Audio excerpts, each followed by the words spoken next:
अगर आज के बाद तूने जुबान चलाई ना तो मैं ये भूल जाऊंगा कि तू मेरा छोटा भाई है। छोड़ो एक दूसरे को, लड़की पागल हो गए हो। इनको समझा, इनको मैंने कोई जबान नहीं चलाई, मैंने सिर्फ अपना हिस्सा मांगा है। मुझे इसकी नीयत पर शक हो रहा है। शक? किस चीज का शक? क्या मैं तेरा हक खाना चाहता हूँ? लग तो यही रहा है। अगर नीयत साफ होती तो अब्बा के गुजर जाने के बाद मेरा हिस्सा मेरे नाम करवा देते। क्यों नहीं करवाया अभी तक? पहले तो अपनी हरकतें तो ठीक कर। जिसको ये नहीं पता बड़ा भाई बाप की जगह होता है और उसकी इज्जत कैसे करनी है, वो हिस्सा क्या संभालेगा। चलो ऐसे तो फिर ऐसे ही सही, मुझे भी अपना हिस्सा अच्छी तरह लेना आता है। आज बात मेरे गिरेबान तक कही है, याद रखिएगा आप। बदतमीज कहीं का। क्या फायदा हुआ लड़के, लोग तो तमाशा देखते हैं कि चाचू के जाने के बाद तुम लोग ये सब कर रहे हैं। तमाशा तो ये करता है, बड़े भाई की कोई इज्जत ही नहीं है, हर वक्त बदतमीजी करता है। कब तक बर्दाश्त करूं यार मैं इसको। छोटा भाई है वो तुम्हारा, ठीक हो जाएगा आहिस्ता आहिस्ता। बाकी मैं अब्बू को भी कहता हूँ कि बुला के समझाए इसे। आहिस्ता आहिस्ता समझ ही ना जाएगा ये तायाबू की बात। जिसको बड़े भाई की तमीज़ नहीं है वो तायाबू की क्या सुनेगा। मैं तुझे बता रहा हूँ, अगर ये ऐसी हरकतें करता रहेगा ना तो मैं उसे घर में भी घुसने नहीं दूंगा। अच्छा देखता हूँ, मैं करता हूँ कुछ।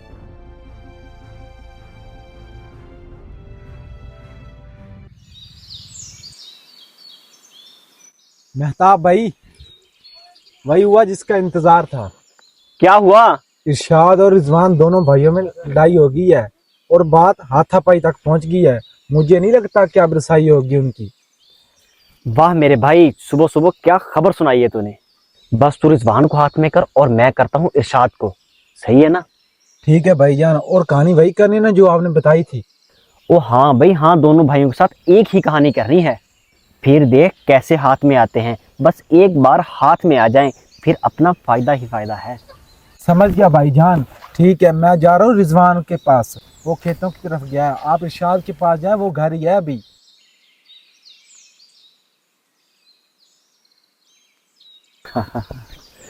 अब आएगा मजा।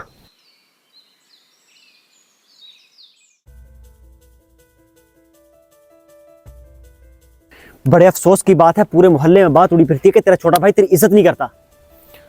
ये सब तो होना ही था, मैं क्या करूं, मुझे तो खुद कुछ समझ नहीं आ रहा। मैं उसे जितना भी समझाऊं वो मेरी बात को समझता ही नहीं है। तुझे अंदर की बात बताऊं, असल में वो तुझे अपना दुश्मन समझता है और वो यही चाहता है कि सब कुछ तुझे छीन ले और तेरे पास कुछ भी ना रहे। लगता तो मुझे भी कुछ ऐसा ही है जैसा वो मुझसे आजकल रवैया रखता है, पर ऐसे कैसे खींच लेगा वो मुझसे सब कुछ। बाप उस अकेले का तो नहीं है, मेरा भी है। यही बात तो मैं तुझे समझाना है। वो समझता है कि वो सारी जायदाद का अकेला वारिस है, मगर तेरा भी तो हक है ना उस पे।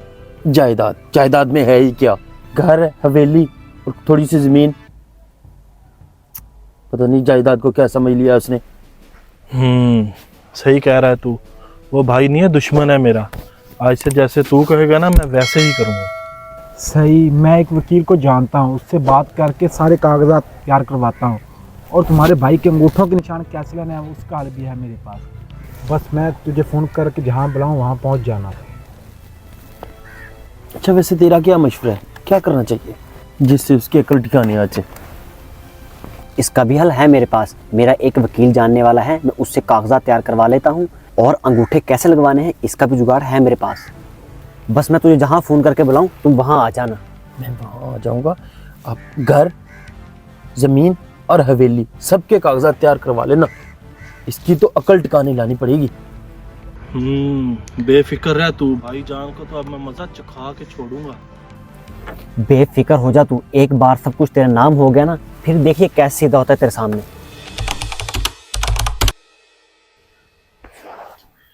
हाँ रिजवान, तेरा शिकार तैयार है, जल्दी से जखीरे में आ जा। हाँ इरशाद, जखीरे आ जा, तेरा शिकार काबू आ गया है।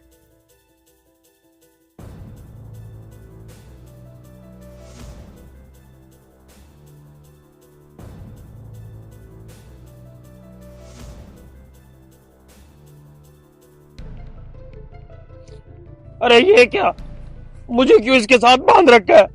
पागल हो गए हो क्या? वो कहानी सुनी थी ना, बिल्लियों की लड़ाई में बंदर ले गया रोटी।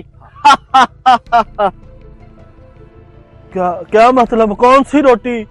मतलब ये है कि तुम दोनों भाइयों की लड़ाई का फायदा हम दोनों भाइयों को हुआ।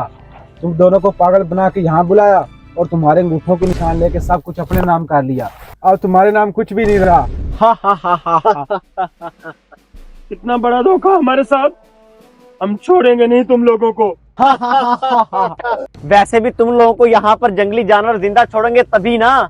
वैसे भी अब तो कानून हम मालिक बन चुके हैं तुम्हारी जमीन, घर जायदाद और हवेली के। ये अच्छा नहीं किया तुम लोगों ने हमारे साथ।